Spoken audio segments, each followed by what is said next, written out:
So the two leaders have already met today. So what has been the main topic of their discussion between the two leaders? Well, there was one main area that the US really wanted to reestablish, and that is direct communication between militaries.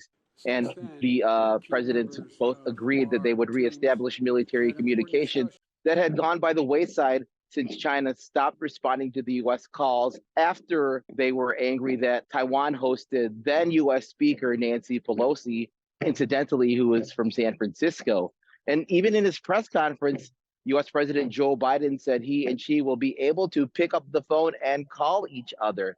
Now, another takeaway is they agreed that China would go after companies that are involved in the production of precursor chemicals of fentanyl, which is a huge crisis here in the US. The abuse of fentanyl is a huge crisis here in the US. So would you say that the meeting was a smooth sailing or was it a tough one? It seemed to be smooth sailing. I mean, observers that were at this estate, Filoli Estate, which is about 44 kilometers south of San Francisco, said that their body language was very warm. You know, they were looking each other in the eye. They even took a stroll on the grounds. And I don't know if you're familiar with the 1980s show Dynasty, but this house is where Dynasty was filmed in the 1980s.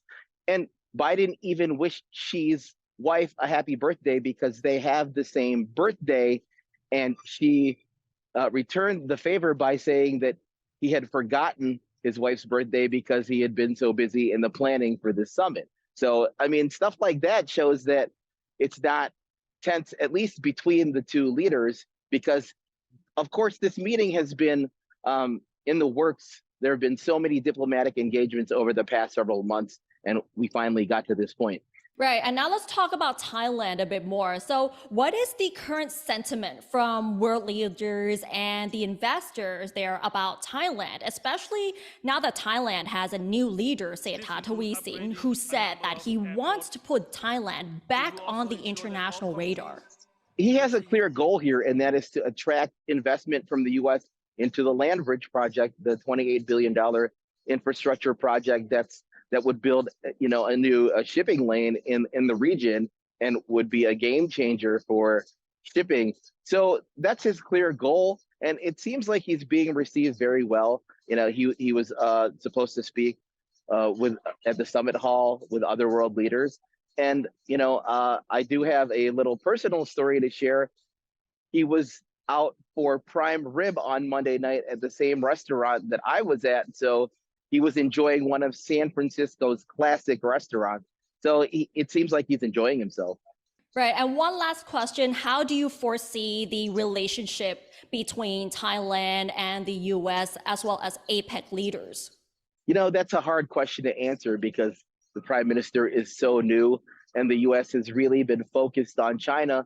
But again, the US really wants to engage Thailand economically and politically because it sees it as a key partner in regional security, like other nations that are involved in this IPEF or Indo-Pacific Economic Framework, that's 13 countries, in the region that are part of the larger APEC group of 21 nations.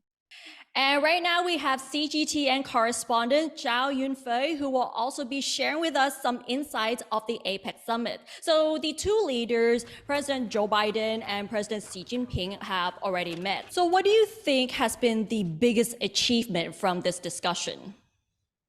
The biggest achievement is the discussion itself, because I spoke with a lot of people, especially the CEOs who are attending the CEO Summit in San Francisco, as well as some former leaders. All of them say that when the two countries are facing the relationship are at strain, it's so important for the two countries' leaders to sit down together and talk. Remember the last time the two leaders talked was at this time last year, was at the sidelines of G20 in Bali, Indonesia, where the two leaders over the past year, China has been echoing, saying that we should come back to the conversation in Bali because China believes that what the United States have been doing over the first half of last year was basically doing one thing and saying another. China doesn't believe that the United States has genuine idea, and then it really conflicted with what Biden has promised of not seeking confrontation. But certainly at the second half of the year, there are more exchanges. I think more communication between the two countries, and that really paved the way for the talks today. So it's always good to talk. And how do you foresee the relationship between the US and China after this particular meeting? Well, a lot of the experts I spoke with is saying that it's good that the two leaders can sit down, but certainly there are so many layers of different disagreement between the two countries, right? Especially China does care about how U.S. has been interacting on the matters that related to China's foreign interests, the Taiwan question, and U.S. has been unlawfully conducted uh, military actions in the Strait of Taiwan, and that really hurt China's foreign interests and also violates what the two countries have agreed upon. We signed a joint U.S.-China communique when the two countries established diplomatic ties. So certainly, not just the Taiwan question, the South China Sea issue, other geopolitics issue, as well as economically, there are so many disagreements.